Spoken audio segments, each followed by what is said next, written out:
So it's all basically welded up. The next step I went along and cut anything off that I could that was sticking out, protruding. Like I had a bit of plate that came out here a bit too much. It was all unnecessary. Did that, and then I went over with this, well actually I gave it an airing. I went through crevices, blow out any flux or any rubbish. Then I went over it with the wire wheel, give that a good hit, and I've actually got two, one that's small and this is almost nothing left. It gets in a lot closer, but be careful, these are stainless steel and they will stick into you, take your eye out, so wear your glasses of course. Then I went over with the grinding disc, so take off the burrs, any sharp edges, the grinding disc around, any extra slag.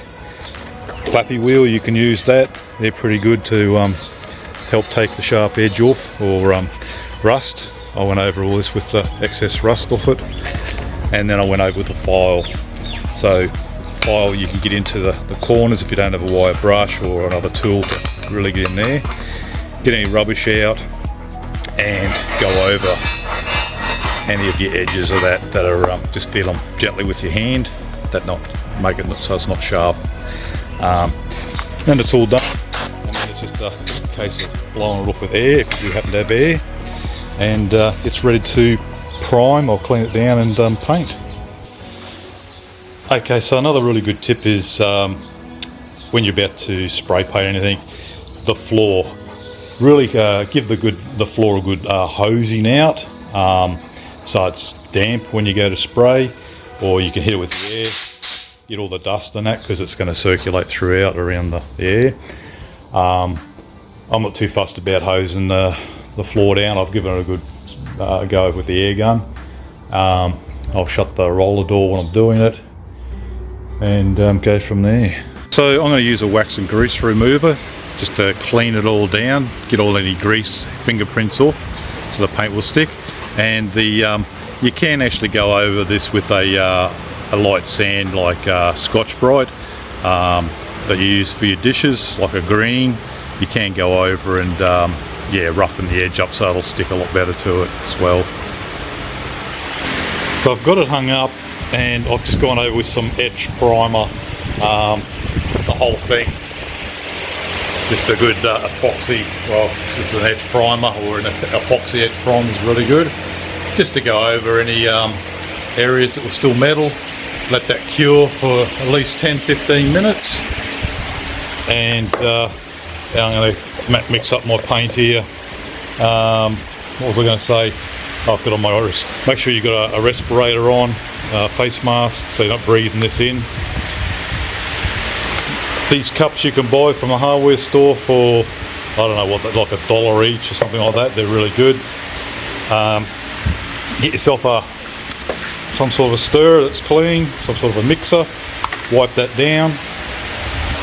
This is really important again, once again, wax and grease remover. So anything I'm going to wipe down, like this ruler, I'll do that and mix up my paint. I'm just using the epoxy rust guard, not sponsored by anyone of course. It's an enamel, all the directions are on the back. On these cups they've got guides where you fill up X amount of paint and a ratio of a thinner. So that's a multi-purpose thinner. I can use it with 2-pack paint, which has a hardener mixed in with it, or just normal enamel like I've got this one here, or you can just get 2-pack thinners. I'm not going to go through all the ratios and that, it can be pretty technical, so you're best to look up yourself or have some other interest in other videos about actual spray painting. So yeah, I'm going to mix up some enamel, a little bit of thinner, just to wetten it down a little bit, and I've got, where is it here, hardener. So I'm going to put a bit of hardener in it. Sorry, that's what I'm using, and you only use a very tiny amount of that of course. I'm going to spray the enamel on, and then I'm going to, in I think this container I've actually got some clear coat, left over from when I sprayed a car, and I'm going to put hardener in the clear coaters with that. Make sure you've got to use, all these things must be compatible, okay? If you go putting in the wrong hardener into the wrong paint, it's going to not work. The chemical reaction's going to ruin everything. So get some advice on that. Watch a lot of YouTube channels. Go to your local paint store if you want. So I'll get to mixing. Got my old spray gun here. It's just about dead. Got the cap off. That's the where I'm going to fill it in. Keep any sort of strainer. Keep any small fine particles out. It is important to keep those little bits and pieces out. They will block your nozzle. It's pretty amazing what they will block, or how quickly your nozzle will block. I'll do that and give it a bit of a hit. Make sure you give your paint a really good stir first. Mix that right through.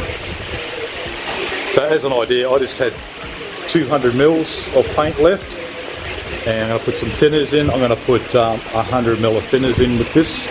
Another little tip, any of your cans, make sure you wipe all around the neck, any dust, any poo or anything, because that's going to go into your blend, okay? So I'm about to put the paint in the pot and ready to go, so I'll get into it.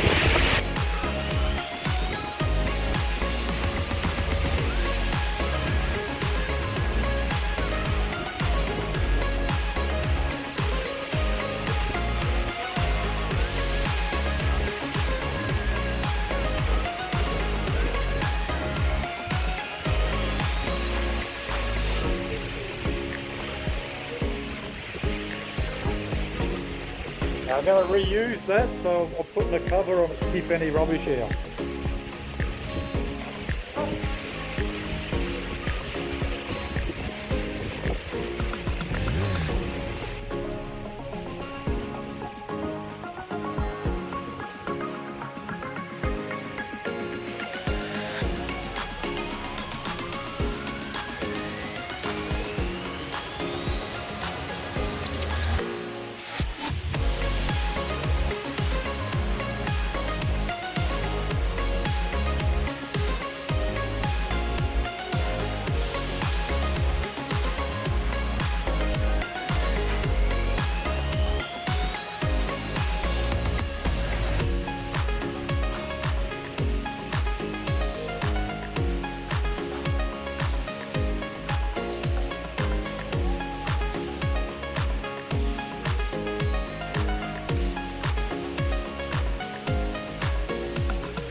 Okay, so I've painted it. I had it on a really fine spray, and some of it you can see it's shiny, some of it's dull. I think it had too much thinners in it, so it was drying a lot faster, leaving a dull look in a lot of areas.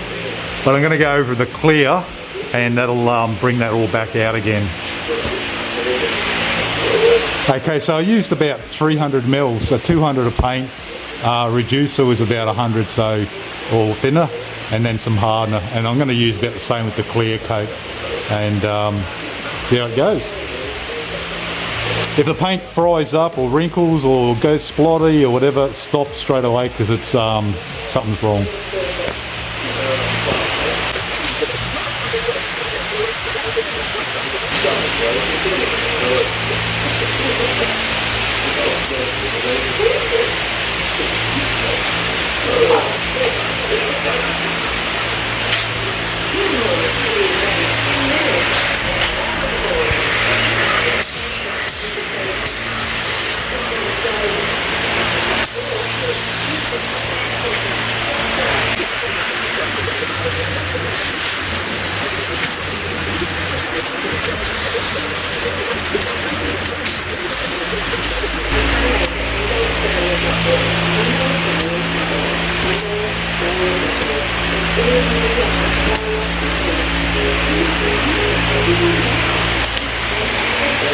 And that's it, number 2 done. So normally you wait 10-15 minutes between coats to let it cure, but it's stinking hot here, and I was watching it, so I'm not getting overspray, I'm not getting runs, or it's not going terrible, so it's not too bad for what I need. Woohoo! So, finished product out in the sunlight. Put hardener in the enamel, gloss enamel, put hardener in that, and then the clear coat I put on that, I put hardener in as well. So I am really happy with the overall results, seeing as I'm not a fabricator or an engineer or anything, so make mistakes, learn. Like here, I've got pinholes, some I filled in, went back over and ground them out. Don't care, it's not going to go anywhere, it's not going to rust. Guarantee it's not going to break because it is heavy, and it's going to do the job nicely just for what I need. So yes, one more to go, and then I'll fit them to the vehicle and go from there. Okay, install ready. This is the left side.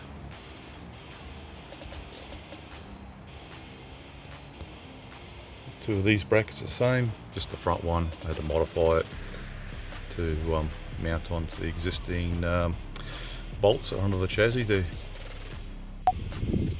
The back one, a bit hard to see up in here, film.